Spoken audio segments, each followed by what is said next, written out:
दोस्तों नमस्कार। आज का टॉपिक है ओवरथिंकिंग।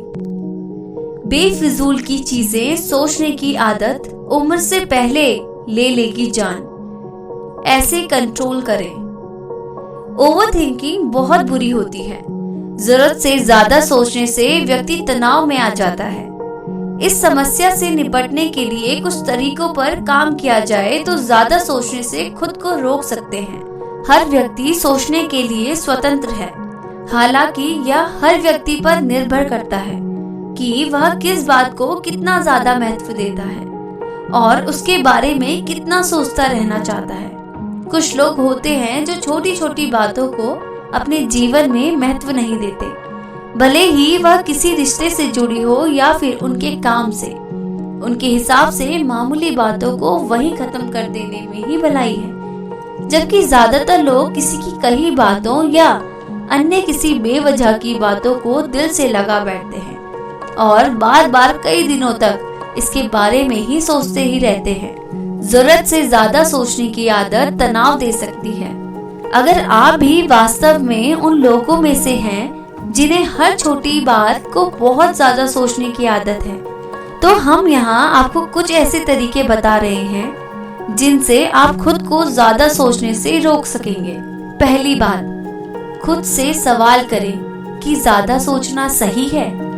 समाधान की तलाश करने के लिए अपने मस्तिष्क को समझाना बेहद जरूरी है। हालांकि एक ही बारे में अधिक सोचना और बस सोचते ही रहना आपके दिमाग को पागल तक कर सकता है। जब आप उन चीजों या बातों के बारे में सोचते रहते हैं जो आपके नियंत्रण में नहीं है, तो आप खुद से पूछें कि क्या यह सही है।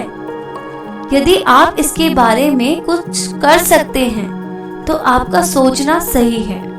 अगर नहीं तो अपने समय और स्वास्थ्य को खराब करने से कोई मतलब नहीं है। दूसरी बात, अन्य चीजों में ध्यान लगाएं। उन विचारों और बातों को सोचते रहने के बजाय जिनसे कोई लाभ नहीं होता, ऐसे चीजों में ध्यान लगाएं जो आपके लिए फायदेमंद हैं। अगर इससे भी कोई फायदा ना हो तो अपने दोस्तों और परिवार के साथ ज्यादा से ज्यादा समय बिताएं या कोई ऐसा काम करें जिससे आपको दिलचस्पी हो।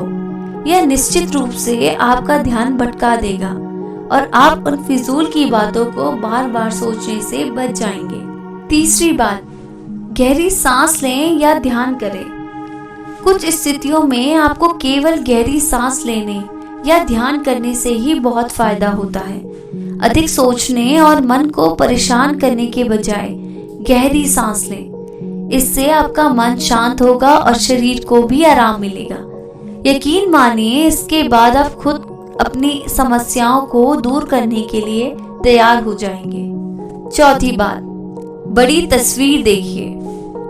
कुछ समस्याएं, चाहे वह कितनी भी छोटी क्यों ना हो, परेशान करने वाली होती हैं। हालांकि जब भी आपको ऐसे लगे तो आप एक बड़ी तस्वीर को कुछ देर तक देखते रहें। अगर छोटी छोटी बातें आपके दिमाग से निकल नहीं रही तो ऐसा करने से आपको महसूस होगा कि ये बातें आपके लिए कोई मायने ही नहीं रखती।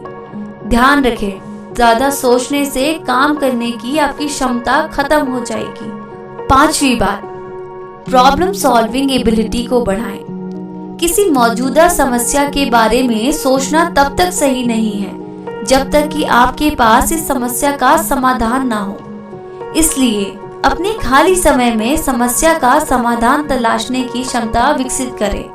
उन तरीकों के बारे में सोचें जिनसे आप कुछ स्थितियों को पैदा होने से रोक सकते हैं। यदि आप पहले से ही किसी समस्या में फंसे हुए हैं तो उन तरीकों के बारे में सोचें जिनसे आप इसे दूर कर सकते हैं। यदि आपको लगता है कि ये आपके हाथों में नहीं, तो जबरदस्ती का तनाव और मानसिक दबाव लेना फिजूल है। छठवीं बात, सफलता की सराहना करें। जब लोग ज्यादा सोचने लगते हैं तो वे खुद को कमजोर समझने के साथ खुद को दोषी भी मानते हैं। ऐसे होने से रोकने के लिए अपनी उपलब्धियों और सफलताओं की हमेशा सराहना करें और खुद से प्यार करें। सातवीं बात, बातचीत करें और मदद लें। कभी कभी अधिक सोचने से बचने का तरीका है कि आप अपनी सभी भावनाओं को बाहर निकाल दें। अपनी भावनाओं को दूसरों के साथ शेयर करें और अपनी सभी परेशानियों को अपने करीबी लोगों के साथ बातचीत करके सुलझाएं। इससे आपके दिल को थोड़ा हल्का महसूस होगा और आपकी समस्याओं का समाधान भी आसानी से मिल जाएगा। यह सच है कि आपकी समस्या का समाधान खुद आप होते हैं, इसलिए किस बात पर कितना विचार करना है, कितने समय तक विचार करना है, कौन सी बात विचार करने योग्य है, ये सब आप ही को तय करना पड़ेगा। यह बताए गए तरीकों को अपनाने से आप कई हद तक ज्यादा सोचने वाली आदत से निजात पा सकते हैं। दोस्तों, मैं आशा करती हूँ टॉपिक ओवरथिंकिंग आपकी लाइफ में चेंजेस जरूर लेके आएगा अगर आप इसको अपनाएंगे। धन्यवाद।